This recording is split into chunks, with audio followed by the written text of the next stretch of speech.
کہ وہ قوم پہلا کلمہ تک صحیح طور پر پڑھنا نہ جانے، اس قوم کو تباہی اور بربادی سے کون روک سکتا ہے؟ اللہ اکبر۔ بہت ساری جگہ تو ایسا کرنا پڑتا ہے کہ مائک خود اپنے ہاتھ میں لے لو تاکہ بیچارہ دولہا آج عزت کے ساتھ بیٹھا ہے ذلیل نہ ہو جائے۔ اللہ اکبر۔ ماں باپ نے بہت کچھ سکھایا لیکن دین نہیں سکھایا۔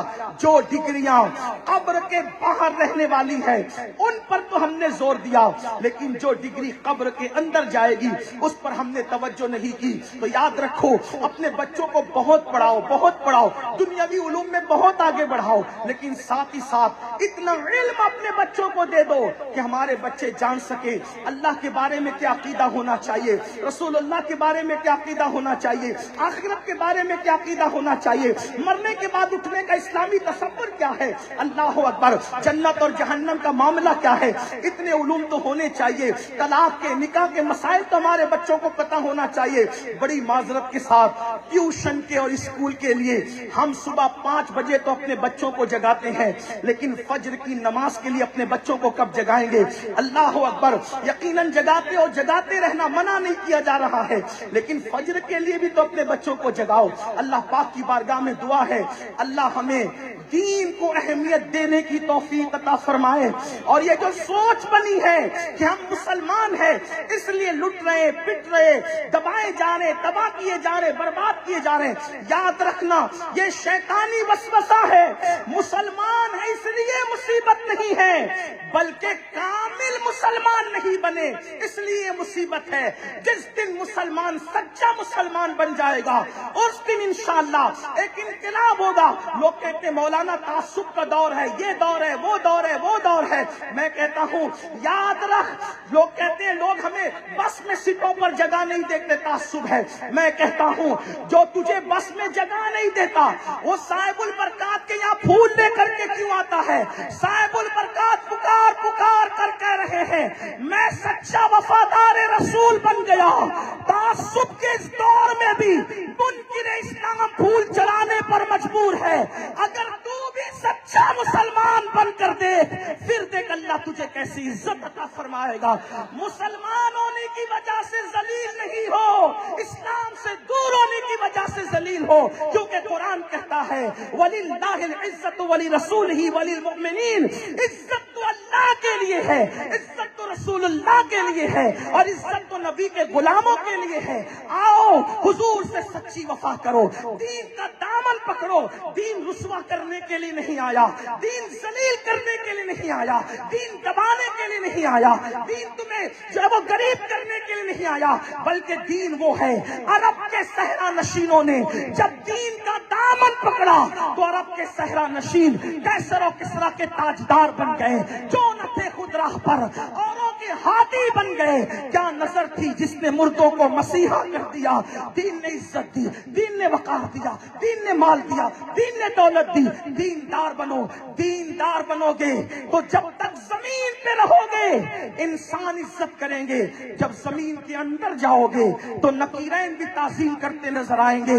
میرے امام کہتے ہیں نکیرین کرتے ہیں تعظیم میری، نکیرین کرتے ہیں تعظیم میری، فدا ہو کے تجھ پہ یہ عزت ملی ہے۔ اللہ پاک ہم سب کو سچا مسلمان بنائے، صرف داڑھی، ٹوپی اور گوشت اور رسومات نہیں۔